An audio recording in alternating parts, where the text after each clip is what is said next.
Hello Peachies, welcome back to Dear Peachie. If you have round or shorter eyes and you've been trying to make them look longer, chances are you've been told to just extend your eyeliner. But we've all tried that before. Instead of creating that soft, elongated eye shape, we often end up with a wing that's obviously detached from the eye. The eyeliner looks like it's floating off to the side, and rather than making the eyes appear longer, it can actually make the makeup look unnatural. That's because truly elongating the eyes isn't just about drawing a longer line. The surrounding structures, the eyelid, eye socket, lashes, shadows, and highlights all need to work together to support the illusion. Today, we're breaking down one of the most viral eye elongation techniques from XiaoHongShu beauty creator Jiang.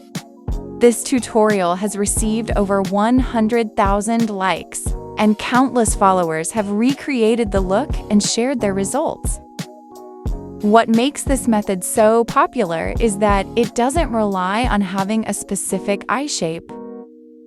Instead, it focuses on visually restructuring the entire eye area, making it one of the most foolproof and universally flattering ways to create longer-looking eyes.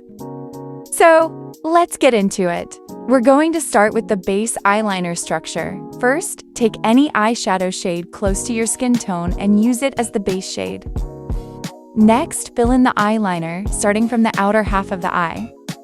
Instead of lifting the eyeliner upward or dragging it straight out, follow the natural curve of your upper lash line towards the outer corner, extending the liner. This key here is that the eyeliner should feel like a continuation of your actual eyelid, not something added on top of it. What we're doing here is creating an artificial outer corner extension. Think of it as visually extending where your outer corner should have ended. The goal is to make it look like your eye naturally continues a little further outward. In terms of placement, extend it until this new endpoint sits roughly level with your real outer eye corner. And make sure this eyeliner here is solid, dark, clean, and consistent. You can go back in with liquid eyeliner to deepen it and continue to tightline your inner lash line as well. The most important thing is continuity. Your actual lash line and this extended section should look like one uninterrupted shape. Same thickness, same intensity. For instance, if you have filled in the front half of the eyeliner thicker, the extended eyeliner at the outer half has to match that too. Once it's done correctly, your eye should look like it naturally stretches further outward without any obvious break. One key mistake to avoid here is creating a small triangle at the outer corner by joining it to the natural outer corner. That instantly reveals your real eye shape and breaks the illusion we're building. Now that we've established this new outer corner, we treat it like the real one. If we observe our eyes after our eye ends, there's a slight hollow or pigmentation that resembles a triangle shape in the outer eye socket. To recreate that structure, we use a deeper matte contour shade and place a soft triangular shadow just behind the new outer corner. This is what helps push the eye socket visually backward. Instead of just making the eye longer, we're actually reshaping the perception of depth around the eye. And where there's a hollow, there's also a protrusion on the bone structure of the eye socket. So next, we place matte highlighters slightly outside the original brow bone based on this new extended structure. You can use your hand to fill your eye socket bone, and the highlighter will be applied slightly further or backwards from this point. Think of it as drawing a soft C shape that wraps around the outer eye area and connects into the brow bone. Remember, the highlighter at the brow bone and outer socket should align to each other. Keep the highlighter lighter or softer at the center of the C shape, while slightly increasing brightness on the upper and lower edges where bone naturally catches light. Now we move back to the eyeliner. Starting from this newly created outer corner, you can fill in your desired eyeliner shape, whether you want it lifted, straight, or slightly elongated.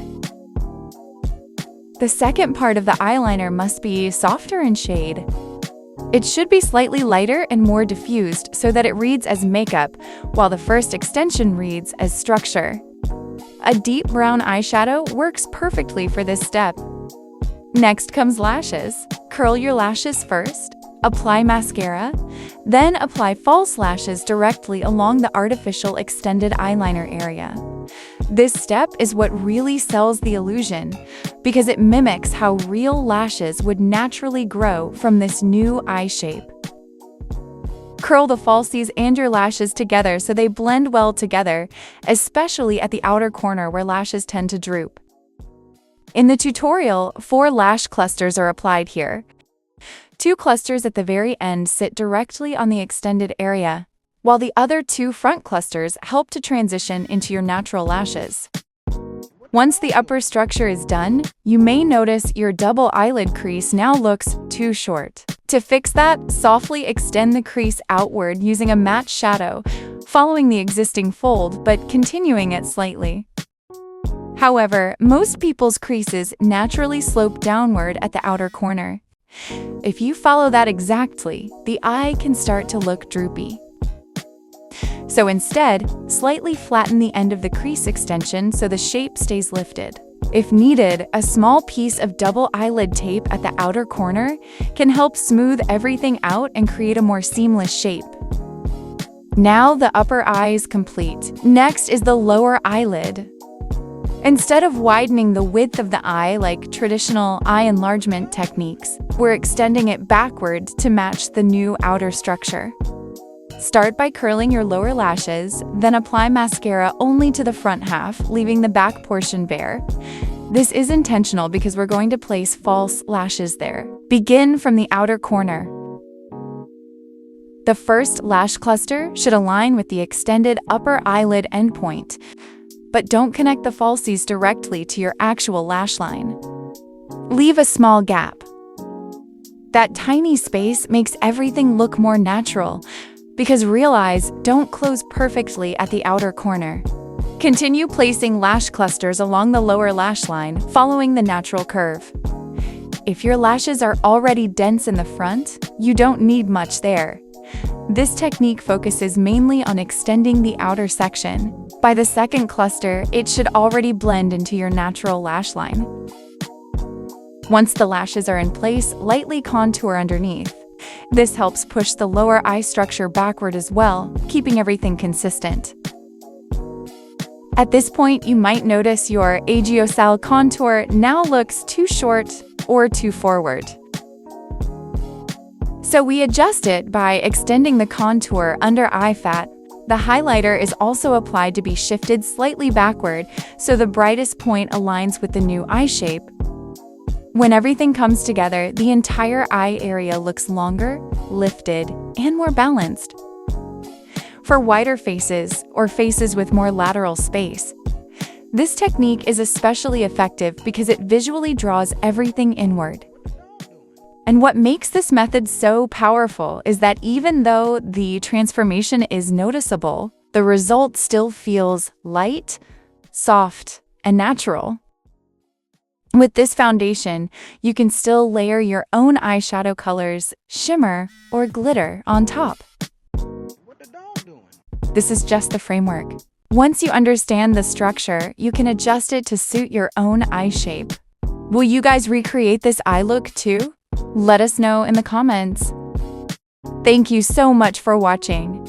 We will see you in the next video. Goodbye.